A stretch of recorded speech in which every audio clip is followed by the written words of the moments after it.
नमस्कार दोस्तों, स्वागत है आपका आपके अपने इस यूट्यूब मंच पर। मैं हूं जेके और आज मैं जिस टॉपिक पर विचार विमर्श करने जा रहा हूं वह है दर्शन और उनके संस्थापक। जैसा कि आप सभी जानते हैं, भारतीय दर्शन की दो शाखाएं हैं, जिसमें से एक आस्तिक है, वहीं दूसरी नास्तिक है। आस्तिक जिसमें 6 दर्शन पाए जाते हैं, वहीं नास्तिक जिसमें 3 दर्शन बताए गए हैं। अगर मैं आस्तिक में उपस्थित सभी 6 दर्शनों के संस्थापक की बात करूं, तब सांख्य दर्शन के संस्थापक महर्षि कपिल हैं, जिन्होंने कहा है कि संसार की उत्पत्ति पुरुष और प्रकृति के संयोग से हुई है।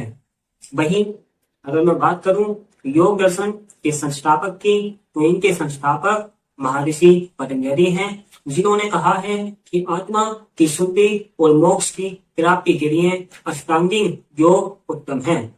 वहीं दूसरी ओर न्याय दर्शन, जिनके संस्थापक अक्षपाद गौतम को कहा गया है, इनके द्वारा बताया गया है कि अंतिम सत्य को जानना है तो चिंतन, तर्क, विश्वास और प्रमाण की उत्तम है।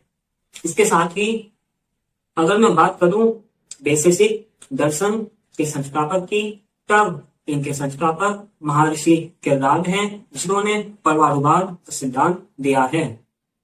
इसके साथ ही अब बात आती है पूर्व मीमांसा दर्शन की, जिनके संस्थापक महर्षि जैमिनी रहे हैं।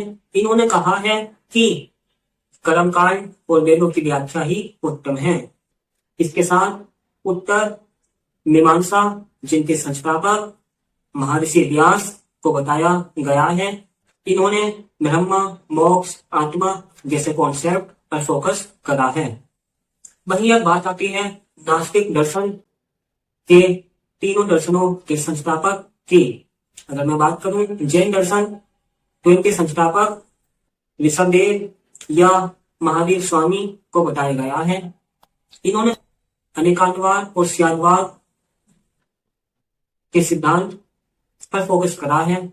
इसके साथ ही बौद्ध दर्शन, जिसके संस्थापक गौतम बुद्ध हैं, जिन्होंने 4 आर्य सत्य और अष्टांगिक मार्ग को उत्तम बताया है। वहीं अंत में चार्वाक दर्शन, जिसके संस्थापक आचार्य बृहस्पति हैं, उन्होंने शुद्धवाद, भौतिकवाद पर फोकस करा है।